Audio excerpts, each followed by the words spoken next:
s'appelle Frontera. Il est le remplaçant de l'Opel Crossland et reprend le nom d'un SUV emblématique des années 90. Design, fonctionnalité et motorisation, on vous dira tout.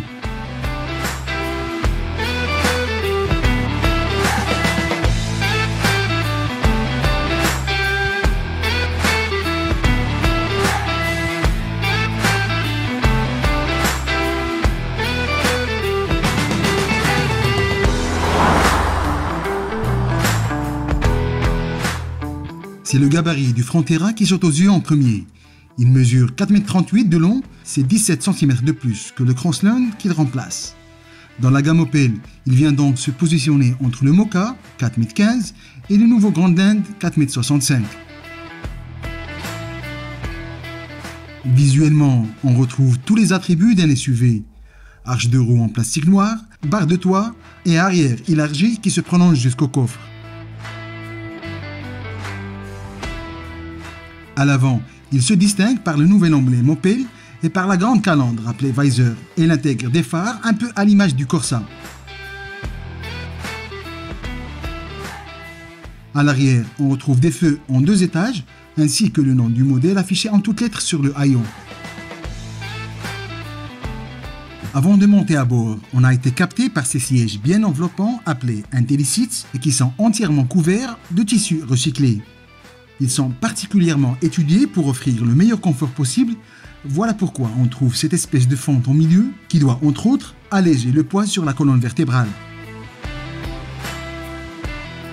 Une fois installé, on retrouve ce joli volant avec 2 mets plats et le motif Visor au centre. Pour le reste, le design est particulièrement épuré, un peu sombre à notre sens. Bon point en revanche pour les touches physiques qu'Opel a conservées sur le volant et sur la console centrale.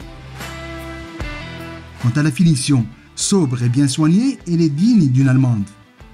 Et face au conducteur, 2 écrans de 10 pouces chacun, le premier pour l'instrumentation digitale et le deuxième pour gérer le multimédia, la climatisation et certains paramètres du réglage du véhicule.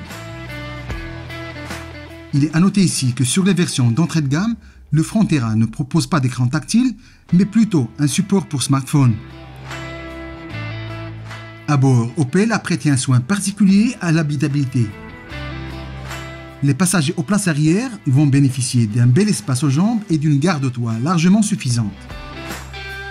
Justement, grâce à son gabarit en hausse, le coffre offre un volume de 460 litres et qui peut même atteindre 1600 litres une fois les sièges rabattus.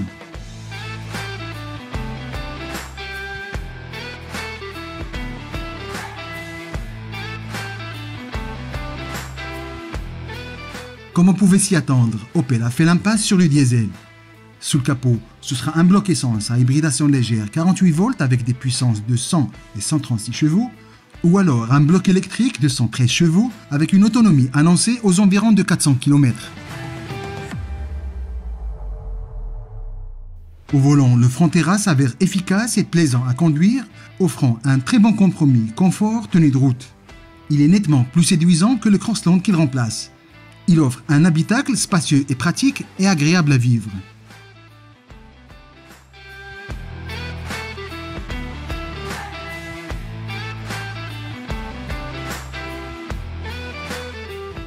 Ce nouveau Frontera, deuxième du nom, devrait arriver au Maroc courant 2025 avec des tarifs non définis jusque-là. On connaît en revanche qu'il sera en concession en Europe à partir de 24 500 €.